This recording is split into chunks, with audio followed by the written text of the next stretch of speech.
The key concept about audience exclusion is to effectively push people out from the campaign so that they stop seeing the ad. There's a reason why we use video. However, there are certain rule of thumbs in terms of using the video right as an audience qualifier. So watch this video to learn how can you actually use video effectively as the audience qualifier to push people away from your campaign.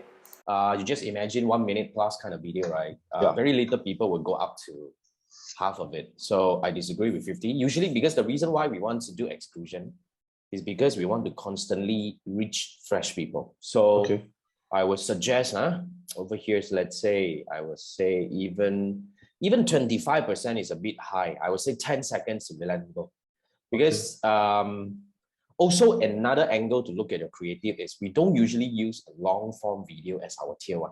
We usually use long form video for our tier 2. Why? Because we will only want to do something more elaborative to the people who have the interest. But on the front end side, right, we want to make sure that we capture the attention right away, get the message across as soon as we can.